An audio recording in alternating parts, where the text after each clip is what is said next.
Astaghfirullah. Qala al-muallif rahimahullahu ta'ala an Abi Dzarrin al-Ghifari radhiyallahu anhu qala qala Rasulullah sallallahu alaihi wasallam ittaqillaha haitsu ma kunta wa atbi'is sayyi'atal hasanata tamhuha wa khaliqin nasa bi khuluqin hasanin rawahul Imam Ahmad wa Tirmidzi. Dari sahabat Abi Dzar Al-Ghifari radhiyallahu an, dia berkata, Nabi sallallahu alaihi wasallam bersabda, bertakwalah dimanapun kalian berada. Iringilah perbuatan buruk dengan perbuatan baikmu, maka kebaikan itu akan menghapuskan keburukan itu. Dan pergaulilah manusia dengan akhlak yang baik. Hadis ini termasuk dari Thulathiyatun Nabi. Hadis dari Thulathiyah itu artinya 3 perkara yang sangat penting, dan itu kebiasaan Nabi sallallahu alaihi wasallam. Apabila menyebutkan hal-hal yang penting, biasanya beliau selalu menyebut 3 kata. Salah satunya hadis Abi Dzar Al-Ghifari di sini, termasuk Thulathiyatun Nabi sallallahu alaihi wasallam. Baik, kita akan bahas satu kalimat per kalimat. Ma'asyiral muslimat yang dimuliakan Allah Subhanahu wa taala. Hadis ini adalah hadis yang sangat agung sekali, karena hadis ini salah satu daripada wasiat takwa. Dan kita tahu bahwa takwa itu adalah wasiat para nabi. Sebut saja dalam surah Asy-Syu'ara ayat 106, Allah Subhanahu wa taala berfirman, "Idz qala lakum akhukum Nuhun ala tattaqun." Ingatlah ketika berkata saudara mereka Nuh alaihi salam kepada kaumnya, kenapa kalian tidak bertakwa? Kemudian di Asy-Syu'ara-nya juga sama, 124-nya Allah mengatakan, "Idz qala lahum akhuhum Hudun ala tattaqun." Ketika berkata saudara mereka Nabi Allah Hud kepada kaumnya, kenapa kalian tidak bertakwa? Kemudian juga begitu juga dalam Asy-Syu'ara 142. Kemudian Asy-Syu'ara 161. Kemudian Asy-Syu'ara ayat 177. Itu semua menjelaskan kepada kita seruan seluruh para nabi dan rasul selalu mewasiatkan takwa kepada umatnya. Dan itu yang dilakukan Nabi sallallahu alaihi wasallam. Jadi wasiat takwa ini juga selalu digaungkan oleh Nabi sallallahu alaihi wasallam kepada para sahabatnya.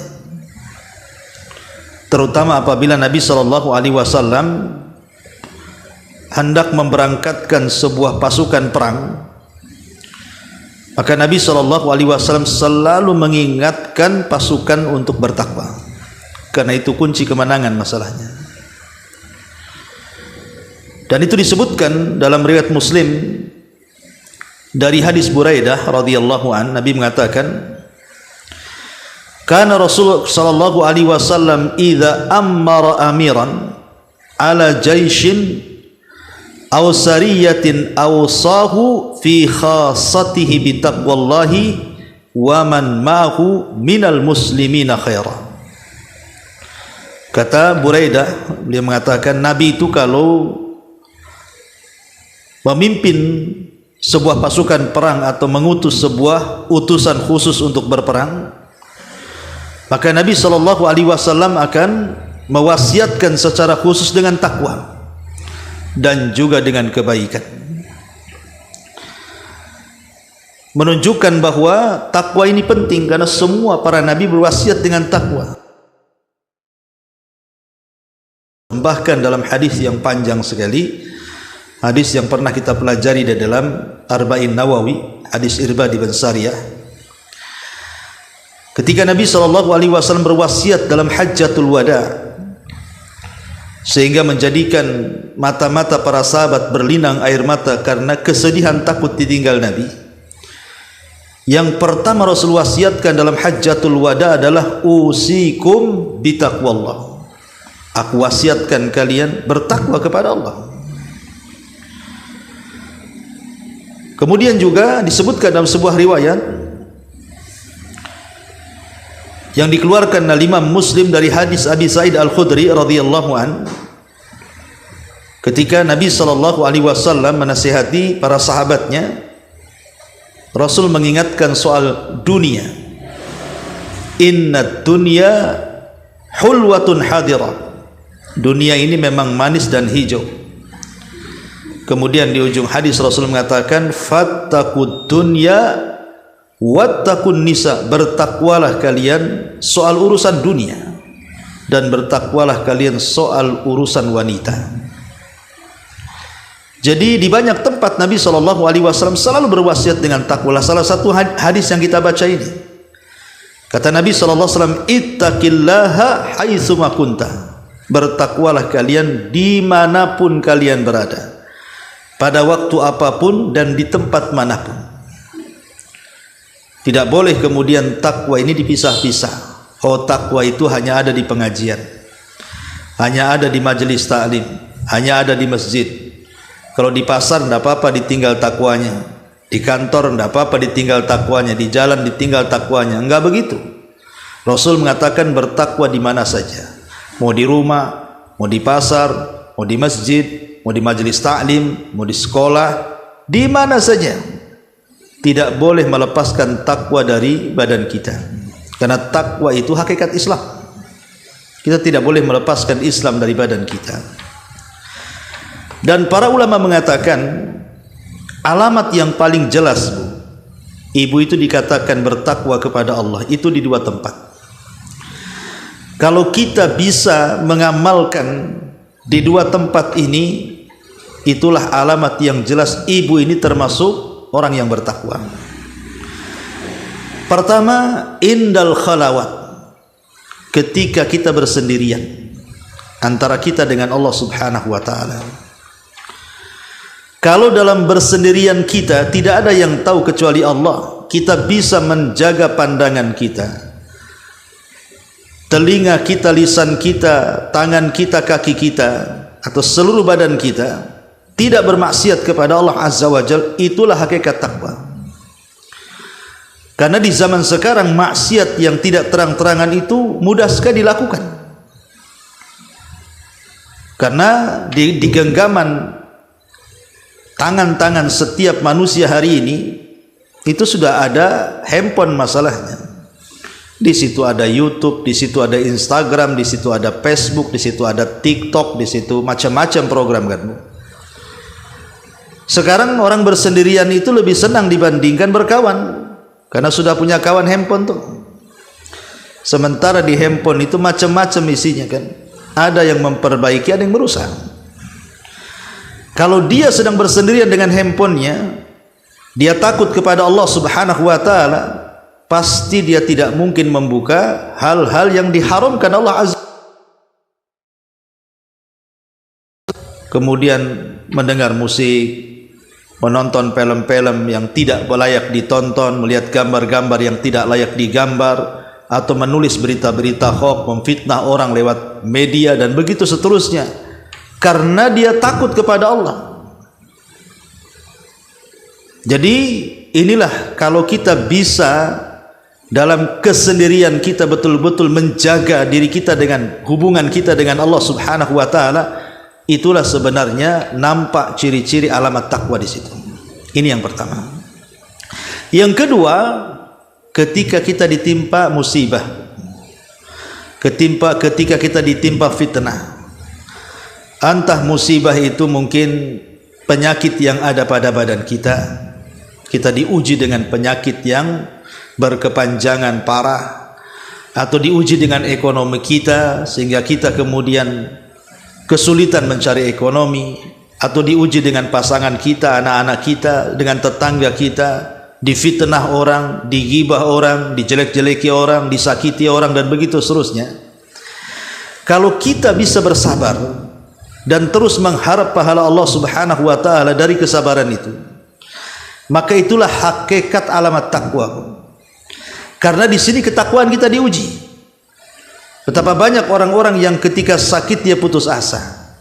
Betapa banyak orang-orang yang ketika diuji ekonominya dia putus asa, akhirnya bunuh diri atau membunuh orang lain, menyakiti diri atau menyakiti orang lain. Betapa banyak orang yang kemudian diuji dengan keluarganya, akhirnya bercerai-berai tidak karuan. Kalau orang kemudian bisa terjadi fitnah dan musibah, tampak kebaikannya, bahwa kita ini termasuk orang yang bertakwa. Saya ulang, yang pertama, di saat kesendirian kita dengan Allah, kalau kita bisa menerapkan perasaan takut kepada Allah sehingga kita tidak melakukan maksiat. Yang kedua, di saat terkena musibah. Karena banyak kemudian orang-orang di dua tempat ini belum mampu untuk menghindarkan maksiat. Ma'asyiral muslimin yang dimuliakan Allah Subhanahu wa taala, termasuk juga di sini faedahnya. Ketika Nabi SAW mengatakan bertakwalah dimanapun kau berada. Terkadang ada orang yang kalau masuk masjid bertakwa dia, nampak takwanya, nampak khusyuknya, nampak tumanina salatnya gitu kan. Betul-betul dia beribadah kepada Allah Subhanahu wa taala. Ketika kemudian keluar dari masjid, perangainya nampak. Terkadang perangainya nampak pendendam, nampak kemudian hasad, dengki, macam-macam. Ya. Jadi takwa itu bukan di masjid saja, tapi takwa juga di luar masjid. Atau ibu-ibu lah yang ngaji di sini, nampaklah takwanya sergap gitu ya. Dari rumah sudah mungkin dandan, pakai pakaian yang syar'i, pakai hijab, pakai niqab, pakai cadar gitu ya. Betul-betul bawa tas, isinya buku, isinya pena, tak tahu lah kalau ada rotinya kan. Itu nyangu namanya itu. Ya, anggap sajalah umpamanya udah utang. Jadi betul-betul kemudian duduk, nampak takwanya di pengajian itu karena sergap gitu ya. Yang penting jangan tidur aja, Bu. Karena orang kalau datang ke pengajian pulang dapat ilmu pahalanya 2 tuh. Kalau datang duduk tidur pahalanya 1 tuh. Kalau tak datang ya tak dapat apa-apalah.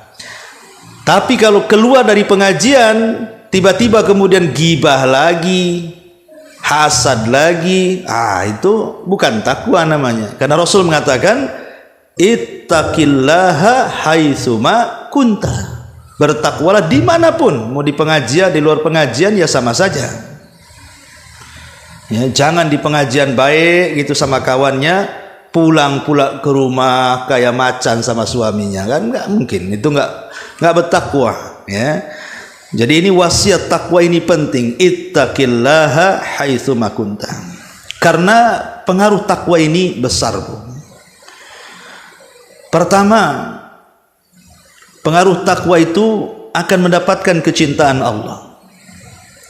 Karena Allah itu suka dengan orang bertakwa. Surah At-Taubah ayat 4, innallaha yuhibbul muttaqin. Allah suka dengan orang-orang yang bertakwa. Yang kedua, mendapatkan rahmat. Karena Allah Subhanahu wa taala mengatakan wa rahmati wasi'at kulla syai'in fasanaktubuha lil ladzina yattaqun. Dalam surah Al-A'raf 156 Allah mengatakan, dan rahmatku meliputi segala sesuatu dan aku akan catat rahmatku khusus untuk orang-orang yang bertakwa. Subhanallah, kita dicucuri dengan rahmat Allah Azza wa Jalla. Yang ketiga, sebab datangnya pertolongan.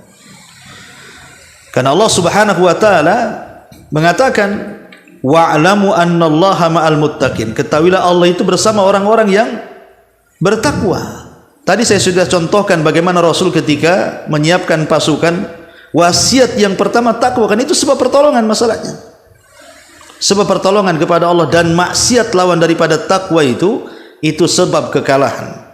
Makanya Umar bin Khattab radhiyallahu an ketika menyurati Amr ibn As yang ketika itu hendak merobohkan benteng Iskandariyah Mesir, tidak roboh-roboh itu benteng itu, padahal sudah bertahun-tahun tuh Amr itu. Maka Umar mengirim surat, isinya agar Amr bin As bertakwa dan mengajak bertakwa kepada seluruh pasukannya dan menghindari perbuatan dosa. Setelah kemudian Amr bin As menyampaikan wasiat Umar dan dipraktikkan para sahabat, roboh tuh benteng Iskandariyah itu. Jadi takwa ini adalah sebab pertolongan Allah Azza wa Jalla. Termasuk juga takwa adalah cahaya hati. Maksudnya orang yang bertakwa itu akan luas hatinya, Bu. Orangnya tidak stres, tidak mudah galau, tidak mudah gundah, ceria terus. Karena setiap kesulitan itu akan terurai dengan takwa. Bukankah Allah yang mengatakan wa man yattaqillah yaj'al lahu makhraja? Dan itu disebutkan dalam surah At-Talaq, kan itu ayat 3. Barang siapa yang bertakwa kepada Allah, Allah carikan jalan keluarnya. Ketika kita sedang sempit menghadapi masalah, tiba-tiba ada jalan keluar, lapanglah dada kita. Itu disebabkan takwa. Takwa itu mendatangkan keluasan hati, mudah berfikir, mudah mencari jalan keluar. Dan takwa juga bisa melapangkan semua masalah. Jadi urusan-urusan yang kita hadapi itu, karena tadi mungkin dari lapang dada, akhirnya urusannya bisa terselesaikan. Karena Allah mengatakan wa man yattaqillah yaj'al lahu min amrihi yusra. Dalam At-Talaq ayat 4-nya, barang siapa yang bertakwa kepada Allah, Allah menjadikan semua urusannya mudah. Bagaimana tidak mudah, Bu? Allah ikut campur tangan di situ. Karena takwa itu menyebabkan ma'iyatullah, kebersamaan Allah dengan kita. Coba bayangkan, Allah yang membuat masalah, Allah juga yang mengurai masalah. Apa tidak senang tuh? Itulah yang menjadikan kenapa kemudian takwa itu seluruh urusan cepat kelar. Ya, wa man yattaqillah yaj'al lahu min amrihi yusra. Siapa yang bertakwa kepada Allah, Allah jadikan seluruh urusannya menjadi mudah di matanya dan bisa meluaskan rizki. Takwa itu bisa meluaskan rizki. Bukankah Allah yang mengatakan walau anna ahlal qura amanu wattaqau lafatahna alaihim barakatan minas samai wal ardi. Dalam surah Al-A'raf 96 Allah mengatakan, kalaulah penduduk negeri ini mau beriman dan bertakwa, maka kami akan turunkan barakah dari langit dan Allah akan tumbuhkan barakah dari bumi. Lihat, kalau seandainya penduduk negeri ini beriman dan bertakwa nih, berkah di mana-mana. Ya. Masyarul muslimat yang dimuliakan Allah Subhanahu wa taala, termasuk juga takwa ini juga sifatnya wali-wali Allah. Sifatnya wali-wali Allah, dan dia bisa lebih mendekatkan diri kita dengan Allah Subhanahu wa taala, dan itulah bekal yang memang dianjurkan Allah untuk dibawa mati. Jadi takwa itu bekal yang dianjurkan Allah untuk dibawa mati. Allah mengatakan wa tazawwadu fa inna khaira zadit taqwa. Berbekallah kalian karena sebaik-baik bekal adalah takwa. Oke, kalau kita tidak sudah tahu nih, ini pengaruhnya takwa ini luar biasa, ya. Lalu takwa itu apa? Pertanyaannya kan begitu. Apa sih takwa itu? Apakah takwa itu singkatan Batak dan Jawa? Bukan, ya. Takwa itu ada definisinya. Ali radhiyallahu an pernah ditanya soal takwa. Apa sih takwa itu, ya Amirul Mukminin, ya Ali? Maka Ali radhiyallahu an mengatakan, at-taqwa al-khawfu minal jalil wal amalu bitanzil wal qana'atu bil qalil wal isti'dad li yaumir rahil. Kata Ali, takwa itu takut kepada Allah, beramal dengan syariat yang diturunkan, merasa cukup dengan pemberian Allah, dan melakukan persiapan untuk hari setelah kematian. Itulah takwa. Takwa itu diambil dari 4 kalimat, kata Ali. Pertama, takut kepada Allah. Karena dengan takut kepada Allah Subhanahu wa ta'ala, kita akan terhindar dari maksiat.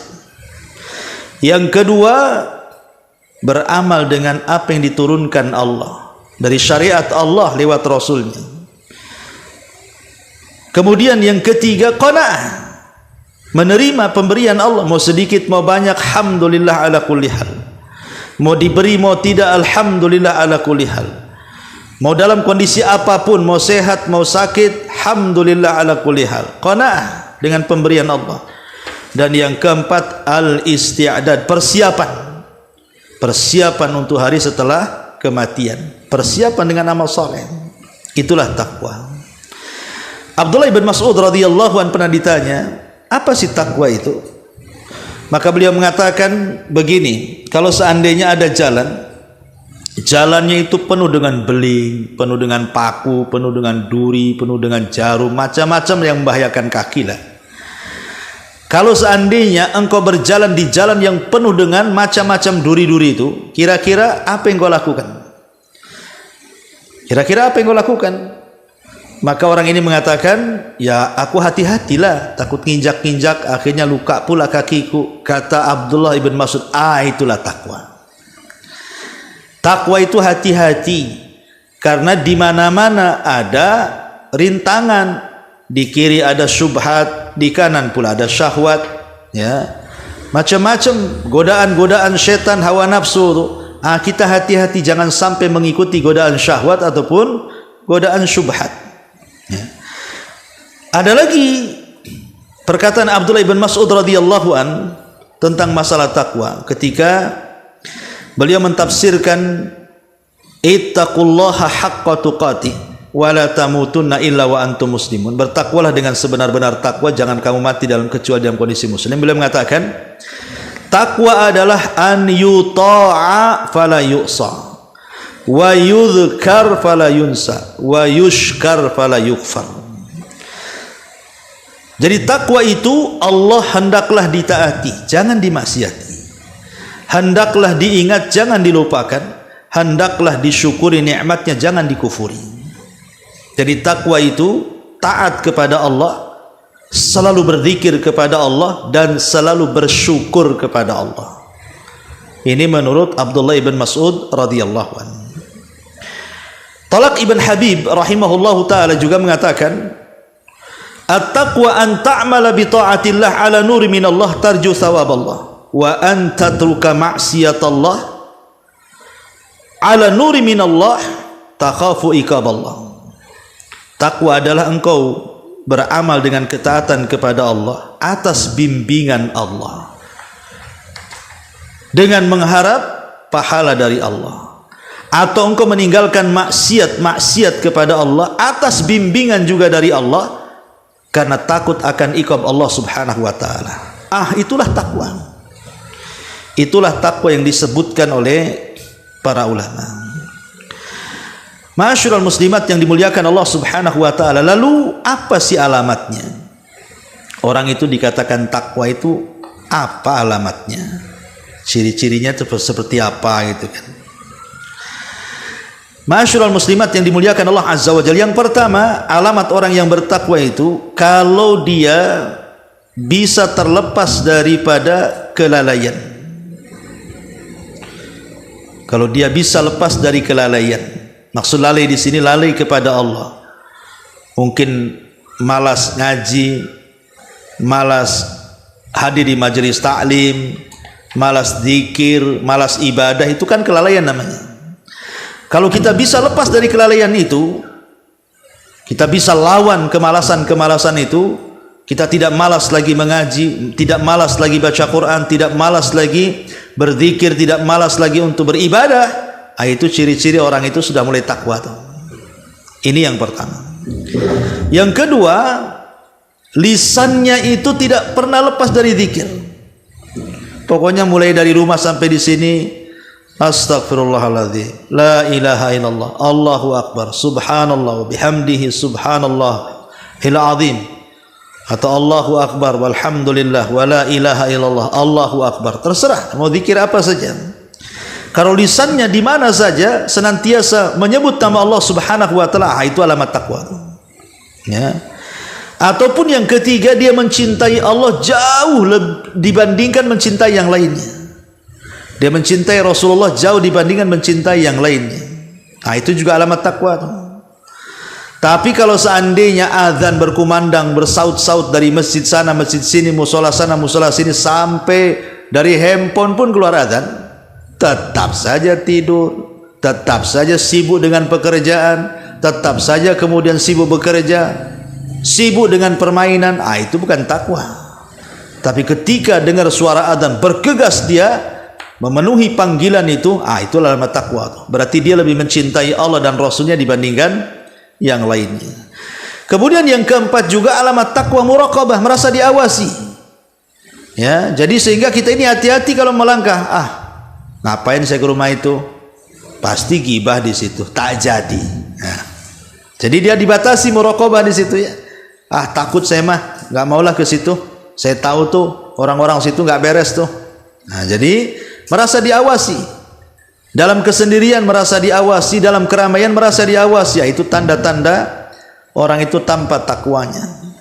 Termasuk juga dia mengetahui akibat maksiat, sehingga dia tidak maksiat. Ini kalau saya minum mabok-mabokan, nggak maulah. Kesehatan kena, dosa iya, neraka tambah, gitu ya. Tahu akibatnya tuh. Kalau saya berzina seperti ini, kalau saya judi seperti ini, kalau saya gibah seperti ini. Kalau sudah dia memikirkan akibat maksiat, itulah alamat takwa tuh. Ya. Ataupun ibu menekan hawa nafsu, mau ngomong yang jelek tak jadi, direm, ya. Mau nyakiti orang tak jadi, dilawan hawa nafsunya. Itu juga alamat takwa, termasuk juga bisa mengalahkan makayidus syaitan. Jadi jerat-jerat tipu daya setan gitu ya. Ini nggak beres nih. Ini perbuatan setan nih. Seperti mubazir, ibu udah nabung gitu ya, ngambil uang belanja, suami ngasih 1 juta sehari ya Bu ya. Enak kali. Ya, anggaplah 1 juta sehari kalau suaminya kaya.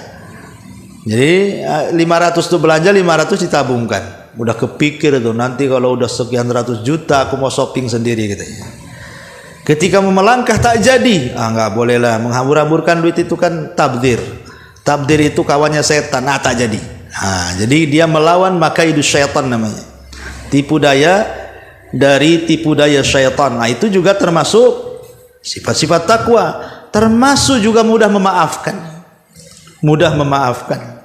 Karena Allah mengatakan wa anta'fu aqrab littaqwa. Ketika engkau bisa memaafkan kesalahan orang, maka itu lebih dekat kepada ketakwaan. Termasuk juga dia mengucapkan kalimat-kalimat jujur, tidak berdusta, ya.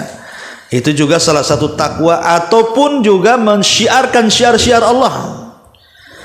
Syiar-syiar Allah, umpamanya ibu pakai jilbab, itu kan termasuk syiar, pakaian syar itu termasuk syiar namanya.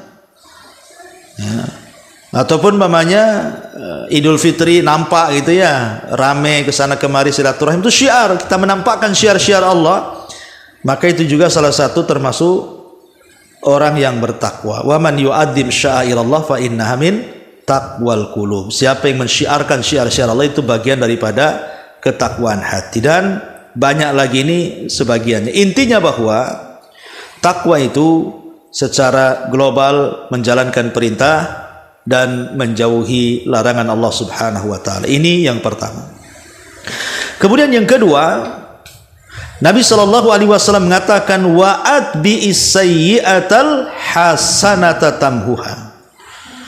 Wa atbi'is sayyi'atal hasanata tamhuha. Ikutilah perbuatan burukmu dengan perbuatan baik. Karena perbuatan baik itu akan menghapuskan perbuatan buruk. Ada sebagian para ulama mengatakan maksudnya perbuatan baik yang bisa menghapuskan perbuatan buruk itu adalah yang sama-sama keburukan dan kebaikannya. Artinya kalau keburukannya dilakukan oleh lisan, maka lakukan kebaikan juga dengan lisan. Kalau keburukannya dilakukan dengan perbuatan, maka lakukan juga kebaikan dengan perbuatan. Contoh umpamanya ibu anggap saja suka ghibah, itu kan lisan tuh. Itu kan sebuah perbuatan buruk namanya, dengan lisannya. Ngomongin orang atau suka mencela, naudzubillah, atau suka melaknat, suka mencaci, suka memaki. Pokoknya dosa-dosa lisan. Maka kebaikan yang bisa menutupi dosa lisan adalah dengan kebaikan lisan lagi. Ya dengan cara apa? Istighfar, kemudian berzikir, kemudian meminta maaf kepada yang digibahinya kalau itu gibah, kemudian memuji orang yang digibahinya yang tadinya menjelek-jelekan sekarang dipujinya, kan itu Bu ya. Jadi seperti itu. Kalau kita ghibah berarti kita harus mengganti dengan kebaikan yang sama dengan lisan kita. Atau kalau mamanya telinga mendengarkan musik, ya, atau mendengarkan ibu nggak ghibah tapi telinga ibu kok senang dengar orang ghibah tuh. Dia mulutnya tapi telinganya yang berisik gitu ya. Ataupun suka dengar lagu, musik dan begitu seterusnya, maka perbuatan baiknya apa? Dengerin Al-Quran, dengerin murotal, dengerin ceramah, kan begitu Bu ya. Nah, seperti itu. Atau kalau dalam bentuk perbuatan anak muda belum kawin, ya, dia berzina, terjerumus kepada zina, ya kebaikannya cepat kawin, kan begitu, supaya halal, supaya keburukannya tertimpa dengan kebaikannya. Atau umpamanya orang yang contoh saja melakukan riba umpamanya, kan, orang melakukan riba, itu kan dosa riba itu. Nah, cemana kebaikannya? Ya, kalau dia melakukan riba, pertama dia buang uang ribanya, kemudian bersedekah. Usahakan jangan riba dengan keuntungan, jual beli. Nah, jadi supaya Allah mengatakan wa yamhaqur riba wa yurbi shadaqat, rajin bersedekah, alihkan ke jual beli. Nah, itulah maksudnya lakukan kejahatan dengan kebaikan yang sama. Kalau kejahatannya dengan lisan, berarti lakukan dengan kebaikan lisan. Kalau kejahatannya dengan perbuatan, lakukan dengan perbuatan baik dalam segi perbuatan. Kalau seandainya dosanya tidak terang-terangan, maka lakukan juga pahala yang tidak terang-terangan. Umpamanya kita berbuat dosa yang tidak ada yang tahu kecuali Allah, lakukan hal yang sama. Lakukan kebaikan yang tidak ada yang tahu kecuali dengan Allah Subhanahu wa taala. Entah zikir sendiri, istighfar sendiri, nggak ada yang tahu. Itu maksudnya wa atbi sayyi'atal hasanata tamhuha. Ikutilah perbuatan burukmu dengan perbuatan baik, niscaya kebaikan itu akan menghapuskannya. Syekhul Islam Ibn Taimiyah rahimahullahu taala ketika beliau menyebutkan tentang 10 sebab seorang hamba itu akan dihapuskan dosanya.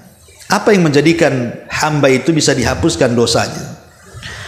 Maka beliau menyebutkan 10 sebab. Saya sebutkan secara singkat. Pertama, bertobat. Dengan tobat itulah hapus dosa kita. Yang kedua, dengan istighfar. Dengan istighfar itulah hapus dosa kita. Yang ketiga, yang disebutkan dalam hadis ini yang kita sedang kaji, mengikuti perbuatan buruk dengan perbuatan baik, maka perbuatan baik bisa menghapuskan dosa keburukan. Kemudian yang keempat, doa orang-orang yang beriman dalam sholat jenazah ketika kita meninggal, kemudian saudara-saudara kita yang menyolatkan mendoakan kita, maka itu juga penyebab dosa-dosa kita akan diampuni. Termasuk yang kelima, amalan kita sebelum meninggal. Umpamanya kita ini wakaf, sedekah, ketika kita meninggal mengalir ya amalan-amalan itu ke kuburan kita, itu di antara sebab kita akan diampuni dosa-dosa kita. Termasuk juga yang nomor 6 syafaat Nabi, itu juga bisa menghilangkan dosa-dosa kita. Termasuk yang ketujuh musibah yang menimpa kita kalau kita sabar kemudian mengharap pahala Allah, itu juga bisa menghapuskan dosa-dosa kita. Kemudian yang nomor 8, seseorang merasa takut dengan kondisi hari kiamat. Jadi dari dunia itu sudah terpikir nih tentang kiamat ini, tentang kondisi setelah kematian, tentang kondisi dibangkitkan, sehingga timbul rasa takutnya. Itu juga bisa menggugurkan dosa, kata Ibnu Taimiyah. Termasuk juga apa yang terjadi dalam kubur, dari fitnah kubur. Kalau kita bisa menjawab, maka kita akan terhindar dari adab-adab yang Allah akan berikan kepada kita. Dan yang terakhir tentu kembali kepada rahmat Allah. Tapi di sini yang ingin saya jelaskan adalah salah satu poin dari Syekhul Islam Ibnu Taimiyah dari 10 poin ini adalah mengikuti perbuatan yang jahat dengan kebaikan. Itu di antara syarat dari syarat-syarat tobat. Jadi syarat tobat itu kan selain daripada menyesal, kemudian berjanji tidak mengulang, gitu Bu ya. Kemudian juga berusaha untuk meninggalkan yang maksiat yang dilakukan. Lah, yang keempat adalah dengan cara mengikuti perbuatan jelek dengan kebaikan, perbuatan dosa dengan kebaikan. Itulah di antara syurutut taubat namanya, syarat-syarat tobat. Ya, karena dulu ada seorang laki-laki di zaman Nabi, anak muda Bu, di zaman Nabi itu, dia berkhalwat dengan seorang wanita. Ingat, dosa kecil di mata para sahabat itu besar. Kalau dosa besar di mata kita jadi kecil pula. Itulah bedanya ya. Kalau dosa kecil di mata para sahabat itu dianggap besar. Tetapi kalau dosa besar bagi kita pula dianggap kecil, diremehkan malah. Ya. Jadi ada anak muda ini berkhalwat dengan seorang wanita. Dia tidak berzina, ya mungkin pegang-pegang gitu saja. Tapi dia merasa bersalah, datang kepada Nabi. Ya Rasulullah, inni fa'altu dzamban azim, aku sudah melakukan dosa besar, katanya. Padahal itu dosa kecil kan, berkhalwat itu. Tetapi Rasul tidak menjawab dan mengatakan, apakah tadi kamu salat asar berjamaah bersamaku, kata Rasul. Hal shallaital asra jama'atan ma'i, kata Rasul, apakah engkau tadi salat asar berjamaah bersamaku, kata Rasul. Sahabat ini mengatakan iya. Maka Rasul mengatakan, idhab faqad ghafarallahu lak, pergi, Allah sudah mengampuni dosa-dosa. Kemudian Rasul membacakan, innal hasanat yudhibnas sayyiat, bukankah Allah bisa menghapuskan keburukan yang disertakan dengan kebaikan. Sesungguhnya yang baik-baik itu bisa menghapuskan yang jelek-jelek. Itu contohnya bahwa pokoknya kalau bisa setiap hari itu kita berbuat baiklah Bu. Namanya saya, ibu, siapapun lah, itu tidak lepas dari dosa Bu. Siapa yang lepas dari dosa? Nggak ada. Ya, nggak ada orang lepas dari dosa itu. Dikiranya dosa itu kalau maling, kalau nyolong, kalau korupsi, kalau zina, kalau khamar. Tidak, mata kita memandang yang haram, memandang aurat juga dosa. Telinga kita asik mendengarkan gibah juga dosa. Hati kita hendak berbuat jahat walaupun tak jadi juga tak baik, itu juga bagian dari dosa. Kadang-kadang baru melangkahkan untuk gibah, belum gibah saja sudah dosa. Jadi setiap hari pasti kita berbuat dosa. Tak mungkin lah nggak berbuat dosa kita ini.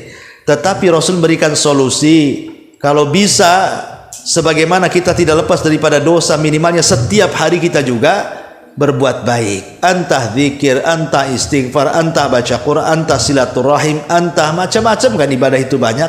Yang jelas balance supaya jangan jahat terus, dari ada sisi baiknya di situ.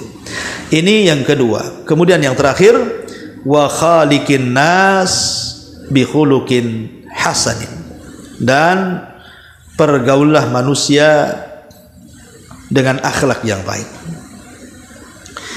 Akhlak baik itu apa? Ya, akhlak baik itu jujur, amanah, lembut, kemudian menjaga kehormatan, sabar, berbuat baik, adil, dermawan, mendahulukan orang, selamat hati, adil, malu, syukur, menjaga lisan, menjaga kehormatan, dia tidak berkhianat, kemudian juga tepat melaksanakan janji, menutup aurat, mudah memaafkan, mudah membantu, meletakkan kasih sayang, qanaah dengan pemberian, redha, zuhud, lembut, itu semua akhlak tuh. Akhlak itu kan babnya luas. Ya, bahkan Aisyah radhiyallahu anha pernah mengatakan bahwa akhlak itu ada 10. Kata Aisyah, akhlak itu ada 10. 1, jujur dalam bicara. 2, jujur mengerahkan segenap kemampuan dalam ketaatan kepada Allah. 3, memberi kepada orang yang meminta. 4, membalas kebaikan orang yang berbuat baik. 5, bersilaturahim. 6, menunaikan amanah. 7, berbuat baik kepada tetangga. 8, berbuat baik kepada tamu. 9, inti semua itu ada di malu. Dan perawi hadis tidak menyebutkan yang ke-10-nya. Jadi itulah akhlak. Jujur dalam bicara, tidak mudah dusta. Jangan ngajari anak berdusta. Ya, jujur dalam bicara, jujur dalam ketaatan.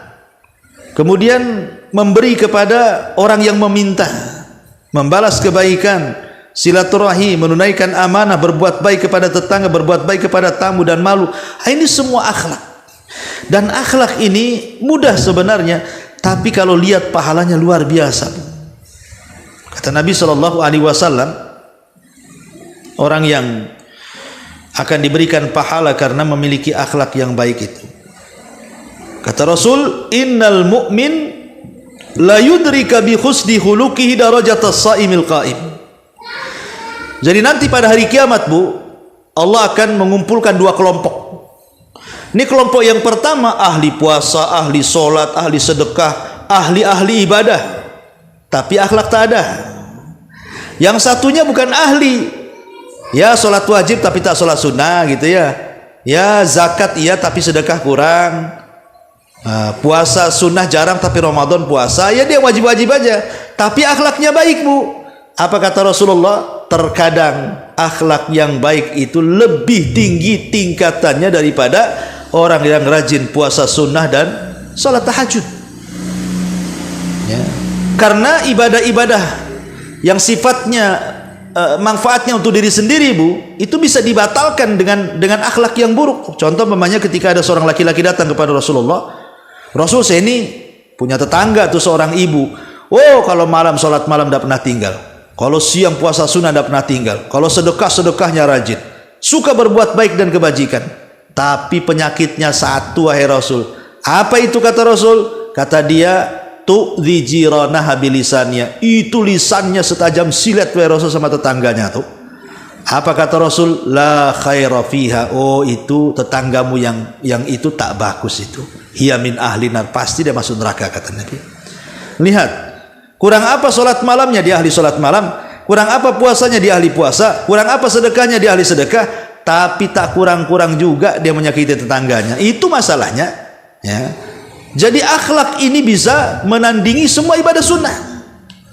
Makanya wajar kalau Nabi SAW mengatakan bahwa akhlak inilah yang menjadikan pemberat timbangan. Ma min syai'in athqal fil mizanil mu'min yaumal qiyamah min khuluqin hasan, kata Rasul. Tidak ada sesuatu yang bisa memberatkan timbangan pada hari kiamat kecuali akhlaknya yang baik. Bahkan tidak ada amalan yang ringan yang paling banyak memasukkan manusia ke surga melebihi akhlak. Aktsaru ma yudkhilun nas al jannah ahasinuhum akhlaqa. Kebanyakan orang masuk surga itu karena baik akhlaknya, Bu. Nggak apa-apalah ibu kurang sholat, sunnahnya kurang, puasa sunnahnya kurang karena laparan gitu ya, atau ngantuan nggak bisa tahajud. Ya, kalau umpamanya sedekah juga kurang karena juga tak ada duit gitu ya. Yang penting kalau sudah kurang-kurang semuanya, janganlah akhlak pula dikurang-kurang. Ya, minimalnya akhlak itu ada di 3 kata. Pertama, tabassum, senyum kepada saudaranya. Suka senyum, ya. Yang kedua, kaful adza. Kaful adza. Kita tidak membalas orang yang menyakiti kita. Kalau ada orang menyakiti kita, biarkan saja. Ada orang yang menghina ibu, biarkan saja. Ada orang menggibah ibu, biarkan saja. Dibiarin. Jangan mendatangkan keburukan kepada orang. Biarkan orang mendatangkan keburukan kepada kita, itu pahala bagi kita. Tapi jangan dibalas. Itu akhlak namanya. Termasuk badlun nada. Mudah membantu. Ya. Kalau memang ada bantuan perlu dibantu diangkat, ya langsung diangkat gitu ya. Kalau ada yang diturunkan, langsung dituruni. Kalau ada di jalan perlu didorong, langsung berhenti dorong. Pokoknya apa yang bisa bantu orang, apa bisa. Dengan uang, dengan waktu, dengan tenaga, apalah yang bisa kita bantu. Itulah akhlak. Ya. Kata Hasan Al-Basri, itulah akhlak. Talaqatul wajah yang cerah, senyum, mudah santun kalau ngomong. Kemudian juga kaful adza, tidak membalas perbuatan buruknya orang, dan badlun nada, senantiasa mudah menolong orang lain. Itulah yang disebut dengan akhlak. Lah 3 perkara ini, Bu, ini 3 perkara mulia ini. Bertakwa, kemudian berusaha untuk menandingi keburukan dengan kebaikan, berusaha dengan kehidupannya dipenuhi dengan akhlak. Maka ini 3 amalan yang luar biasa yang kita bisa terapkan dalam kehidupan kita. Wallahu a'lam bishawab.